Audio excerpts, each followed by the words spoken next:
I'm Bree the Plant Lady, checking in with a late August front yard weekly garden tour. As you can see behind me, the self-sown castor beans are starting to get very, very tall, and they really add such an incredible color and textural component to this bed. I'm very, very happy that they plant themselves because I totally forgot to pull the seeds out of the refrigerator this year. So without further ado, let me turn the camera around, give you an up-close view. This front bed just continues to bring me incredible joy and happiness. And actually, this trial eggplant continues to keep me very well fed. I basically harvest at least 3 or 4 a week off of this one plant, meaning you don't necessarily need to plant as many eggplants as I did. Now, I am running sprinklers again because we have no rain in the forecast, and I don't want the beds to get dry and then make the plants suffer, especially being this close to the open garden. I want this big bed to look awesome so people will take pictures of it. It's the entire reason that I do all this. So we are getting very hot again. We've just gone through first fake fall, which was delightful and a great reminder that there are better weather patterns somewhere down in the future. But for now, I would recommend that if you're in the Raleigh area, go ahead and start to irrigate again, because the plants can really suffer with dry air, which we haven't been all that humid, and absolutely no rain. So even though the temperatures weren't all that high the last few weeks, or the last week, we're gonna be hitting near 100 degrees in the coming days.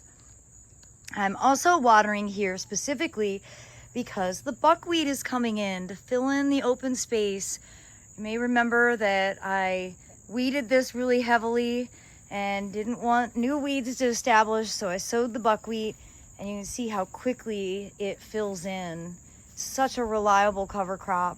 I will have buckwheat available for purchase at the open garden during the seed sale. And of course, I see flapping wings, which means I have to come and show you more swallowtails. This phlox here bloomed a bit later than the one out back, and it's not really waning at this stage, which is great.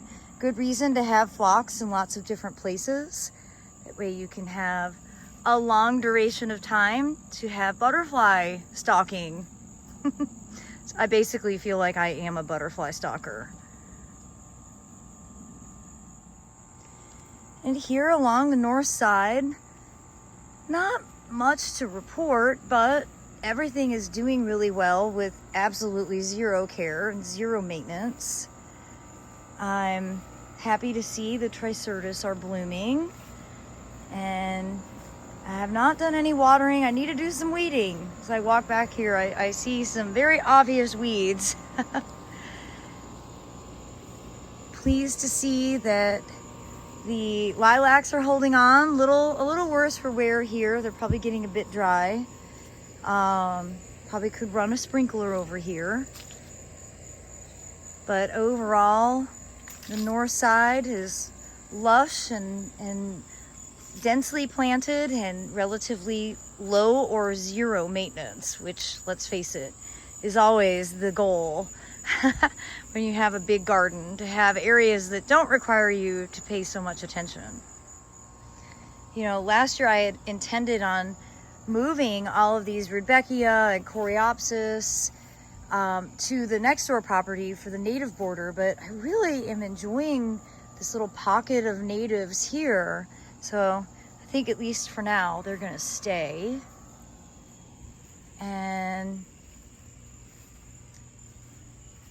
the Echinacea continue to put out some new blooms and then immediately get munched by the hungry deer. But that's okay. I'm really pleased with the density of the Echinacea. They have done this on their own. I planted just a couple. And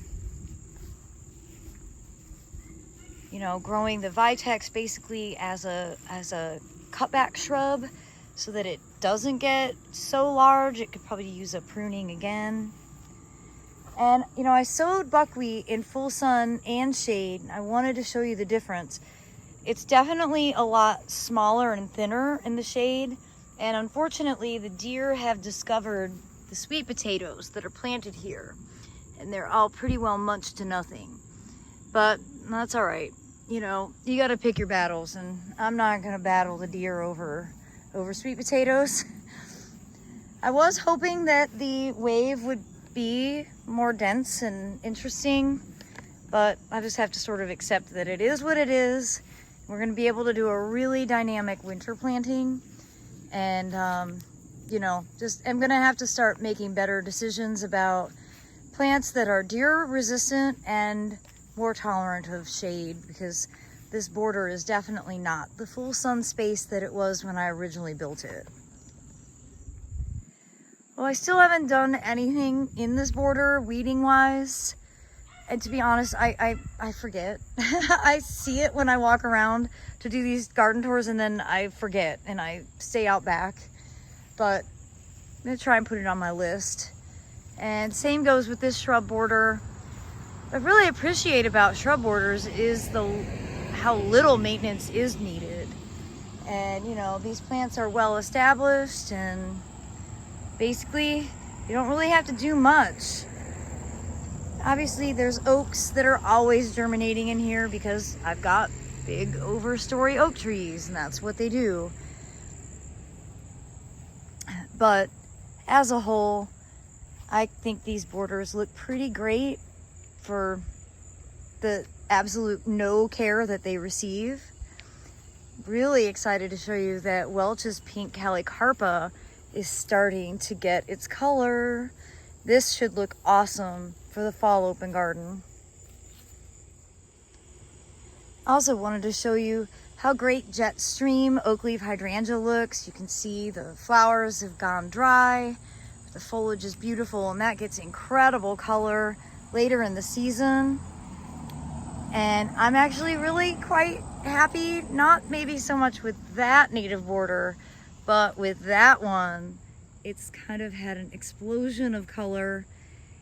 You can watch the native plant tour to get all the information on these, but as kind of ugly as they looked maybe 6 weeks ago, I'm really happy to see that this border has filled in really well. I did do some good weeding in it, and well, it's a riot of color, and that was exactly what I was aiming for. Of course, the driveway bed continues to look awesome. Figs and rice and turmeric and ginger, and of course the coleus and mangave wall. And I've done some nice renovations on these pots, and pretty pleased with how they are filling in. I did get a new plant today from Big Bloomers, which is an awesome nursery. And we were talking about this yesterday at the symposium at the Ralston Arboretum. And they had this one fuchsia that actually lives here in central North Carolina, Angel Earrings. And so I decided I'm going to go ahead and put this here in this pot where it doesn't get full sun, gets morning sun. I can keep it watered, and I can really keep my eye on it. But at the Arboretum, this has been a perennial for a decade, and it is constantly blooming. And, well, I figured I might as well give it a try. It was highly recommended. Well, everybody, I'm really getting excited for the fall open garden, which is Saturday, September 21st from noon to 4 p.m. It's the first day of autumn. Remember, it's a rain or shine event. Hopefully we'll have good weather, but don't count on it. We have some really awesome vendors that I've put on the website, but I just found out today that my favorite shoe company, Charleston Shoe Company, they make machine washable shoes that I basically wear in every single video. They are going to do a pop-up. It's the first time that they've come here to do this, and I just think it's the coolest thing ever. I can't help it. So, you know, if the plants don't intrigue you, maybe shoe shopping will. These are very reliable, super comfortable, and so stylish. Everywhere I go, people always compliment my shoes. And to be honest, when I started wearing these shoes 10 years ago in 2014, they were sort of the catalyst for me, like dressing better and looking more stylish. It was all because of the shoes. So I just can't say enough. They are awesome. If you've not worn them, this is a great opportunity to be able to come and try them on, because there's lots of different styles and they fit differently, and you can kind of find your favorites. My favorite is the Monterey, and they make that both in a sandal and a boot, which I wear year round. So anyhow, I feel ridiculously giddy about the fact that Charleston Shoe Company is going to be here for the Fall Open Garden. Well, I hope this will serve as inspiration, and I certainly look forward to seeing you all in a few weeks. As always, thanks so much for watching, and happy gardening.